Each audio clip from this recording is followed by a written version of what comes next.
नमस्कार, मेरा नाम डॉक्टर निधि कापरा है और मैं स्त्री रोग विशेषज्ञ एवं निसंतानता रोग विशेषज्ञ के रूप में कार्यरत हूँ। आज इस वीडियो के माध्यम से हम महिलाओं में वैक्सीनेशन एंड कोविड इन्फेक्शन से रिलेटेड जो भी डाउट्स हैं उनको क्लियर करने की कोशिश करेंगे। सबसे इम्पॉर्टेंट बात यह है कि 18 साल से अधिक उम्र वाली सभी महिलाओं को वैक्सीनेशन कराना है और ये वैक्सीनेशन पीरियड्स के दौरान भी काफ़ी सेफ है। अब हम सभी जानते हैं कि हमारे चारों तरफ मार्केट में दो तरह की वैक्सीन अवेलेबल है, कोवैक्सीन एंड कोविशील्ड, एंड दोनों ही वैक्सीन फेज़ 1 और 2 ट्रायल के अंदर काफ़ी सेफ एंड इफेक्टिव प्रूफ हुई हैं। और पोस्ट वैक्सीनेशन जो ब्रेक थ्रू इन्फेक्शन के चांसेस हैं वो भी दोनों वैक्सीन में लगभग सेम है। तो आपके घर के आसपास वाले सेंटर में जो भी वैक्सीन अवेलेबल है आज ही जाकर उसका फर्स्ट डोज लगवाएं। और ये बहुत इंपॉर्टेंट है कि जिस भी वैक्सीन का आपने फर्स्ट डोज लगवाया है उसी वैक्सीन का सेकेंड डोज 6 to 8 वीक्स के इंटरवल पर आपको लगवाना है। मिनिमम 4 वीक्स के गैप पर भी आप लगवा सकते हैं। जो पोस्ट वैक्सीनेशन रोग प्रतिरोधक क्षमता है यानी एंटीबॉडी टाइटर है उसको बनने में कम से कम 2 से 4 हफ्ते का वक्त लगता है। तो अगर आप ऐसी कोई भी एक्टिविटी प्लान कर रहे हैं जो कि आप पोस्ट वैक्सीनेशन प्लान करना चाहते हैं लाइक प्रेगनेंसी, तो आपको वो जो है 2 से 4 हफ्ते के बाद ही, सेकेंड डोज के 2 से 4 हफ्ते के बाद ही प्लान करनी चाहिए। ड्यूरिंग एंड पोस्ट वैक्सीनेशन आपको शराब का सेवन यानी अल्कोहल का कंजम्पशन नहीं करना चाहिए। एंड जो सभी लोग जिम जाते हैं उनमें ड्यूरिंग और पोस्ट वैक्सीनेशन उन्हें हार्डकोर एक्सरसाइज या स्ट्रेनियस एक्सरसाइज अवॉइड करनी चाहिए। Mild exercise they can continue. ये देखा गया है कि वैक्सीन की कोई मेजर साइड इफ़ेक्ट्स नहीं है, फिर भी हेड एक, बॉडी एक, मसल एक्स लोगों में है जो कि माइल्ड सिम्टम्स हैं, जो कि 2 से 3 दिन के अंदर अपने आप ही सबसाइड हो जाते हैं। पर अगर आपके अंदर ये सिम्टम्स लंबे लास्ट कर रहे हैं या कोई सिवियर एलर्जिक रिएक्शन है तो आप हेल्पलाइन नंबर 1075 पे कॉल कर सलाह ले सकते हैं, या जिस भी सेंटर पे आपने वैक्सीनेशन करवाया है वहाँ सेंटर पर जाकर भी इस बात के बारे में पूछ सकते हैं। अब अगर आपको किसी भी तरह का फीवर है, चाहे वो वायरल फीवर ही क्यों ना हो, उस दौरान आपको वैक्सीनेशन नहीं करवाना है। फीवर से ठीक होने के 10 से 15 दिन के बाद ही आप अपना वैक्सीनेशन प्लान करें। अगर आपको एक्टिव कोविड इन्फेक्शन है तो उस दौरान भी आपको अपना वैक्सीनेशन नहीं कराना है। कोविड से के इन्फेक्शन के 1 महीने बाद ही आपको अपना वैक्सीनेशन प्लान करें। अगर वैक्सीनेशन के फर्स्ट डोज के बाद आपको कोविड इन्फेक्शन हो गया है तब भी वैक्सीनेशन इन्फेक्शन के 1 मंथ के बाद ही आपको करवाना है। अब ये इम्पॉर्टेंट है कि किन लोगों को वैक्सीनेशन नहीं कराना है, तो वो सभी महिलाएं जो कि 18 वर्ष से कम उम्र की हैं, या प्रेग्नेंट और लैक्टेटिंग वुमेन्स, लैक्टेटिंग मतलब जो महिलाएं अपने बच्चों को दूध पिला रही हैं, या वो महिलाएं जो कि टेस्ट ट्यूब बेबी के ट्रीटमेंट ले रही हैं और उनका एम्ब्रियो ट्रांसफ़र हो गया है और अपने रिजल्ट का वेट कर रही हैं, उन सभी महिलाओं को वैक्सीनेशन नहीं कराना है।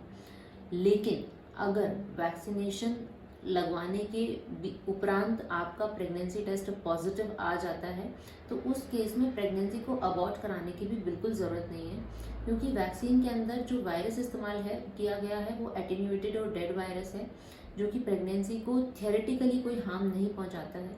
लेकिन प्रेजेंटली प्रेगनेंसी और लैक्टेटिंग वुमेन के अंदर वैक्सीन से रिलेटेड साइड इफ़ेक्ट्स या एफिकेसी के हमारे पास कोई डेटा नहीं है, इसलिए as per the government of India अभी वैक्सीन प्रेग्नेंट और लैक्टेटिंग वुमेन्स को नहीं लगाई जा रही है और ना ही उन्हें लगवानी है। शायद in future we will have data, तो तब जब अलाउ की जाए तब लगाना है, लेकिन प्रेजेंटली वैक्सीन इन पेशेंट्स में नहीं लगवानी है। अगर आपको कोविड इन्फेक्शन हो गया है, एक्टिव कोविड इन्फेक्शन हो गया है और आप प्रेग्नेंट हैं, फर्स्ट और सेकेंड ट्राइमेस्टर के अंदर हैं, उस केस में प्रेगनेंसी अबॉर्ट कराने की भी ज़रूरत नहीं है, क्योंकि इस वायरस के प्रेगनेंसी के ऊपर कोई मेजर साइड इफ़ेक्ट्स नहीं देखे गए हैं और ज़्यादातर दवाइयाँ जो Covid infection, active Covid infection में दी जा रही हैं वो प्रेगनेंसी में सेफ़ हैं और आप प्रेगनेंसी कंटिन्यू कर सकते हैं। मैं समझती हूँ कि अभी जो है पेंडेमिक का जो डर सभी लोगों में काफ़ी ज़्यादा बढ़ा हुआ है और ऐसे में गर्भवती महिलाओं को अपनी और शिशु की सेहत को लेकर काफ़ी टेंशन या तनाव बना रहता है। अगर हम गर्भ अवस्था को 3 भागों में डिवाइड करें, पहले 3 महीने, बीच के 3 महीने और आखिरी के 3 महीने, तो जो शुरू के 3 महीने होते हैं वो बहुत ही इंपॉर्टेंट होते हैं। तो पैंडेमिक हो रहा है उसके बावजूद जो शुरू के 3 महीने में होने वाली सोनोग्राफी है और जो खून की जांचें हैं और विटामिन का सेवन ज़रूर करना है, तो आपको अपने डॉक्टर को ज़रूर विजिट करके ये सारी चीज़ें करवानी है। अगर आपकी प्रेगनेंसी बीच के 3 महीने में है और शुरू के 3 महीने की सभी जांचें पूरी तरह से नॉर्मल है और आपको कोई मेजर सिम्टम्स नहीं है, तब आप अपने डॉक्टर से वीडियो कंसल्टेशन के थ्रू भी सलाह ले सकते हैं। लेकिन उस वक्त भी टिटनस के 2 डोजेस जो कि चौथे और 5वें महीने में दिए जाते हैं, तथा एनामली स्कैन जो कि 5th मंथ के अंदर होती है, जिसे लेवल 2 स्कैन भी कहते हैं, वो आपको ज़रूर करवाना है। अगर आपकी प्रेगनेंसी आखिरी के 3 महीने में है, यानी आपकी प्रेगनेंसी 7वें महीने का पड़ाव पार कर चुकी है, तो ज़्यादातर जो प्रेगनेंसी से रिलेटेड जटिलताएं हैं वो उसी दौरान आती हैं, और आपके डॉक्टर आपका वीडियो कंसल्टेशन पे पूरी तरह से चेकअप नहीं कर सकते। तो उस वक्त आपके डॉक्टर आपको जब जब बुलाते हैं बच्चे की ग्रोथ चेक करने के लिए, आपका बीपी चेक करने के लिए, आपको नियमित रूप से वो चेकअप कराना है। हाँ, ज़रूर आप चेकअप के लिए कोविड फ्री मैटरनिटी क्लिनिक का चयन कर सकते हैं, लेकिन चेकअप्स ज़रूर कराना बहुत ही आवश्यक है।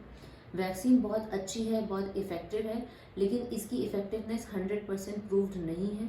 तो वैक्सीन लगने के बाद भी मास्क का इस्तेमाल करना, रेगुलर हाथों को धोना एवं 2 गज की दूरी बनाए रखना बहुत ज़रूरी है। अगर हम इन सभी बातों का पालन करेंगे तो हम इस पेंडेमिक से ज़रूर बाहर निकलेंगे। आशा करती हूँ कि ये सभी जानकारी आपके लिए बहुत ही ज़्यादा यूज़फुल साबित होगी, और अगर आपको इससे भी ज़्यादा कुछ जानकारी हमसे चाहिए तो आप हमें मैसेज कर सकते हैं, और नीचे लिखे गए मेरे व्हाट्सएप नंबर पे आप मुझे मैसेज करके जो भी क्वेरी है उनको क्लियर कर सकते हैं। धन्यवाद। हमें आपकी मदद करने में बहुत खुशी होगी।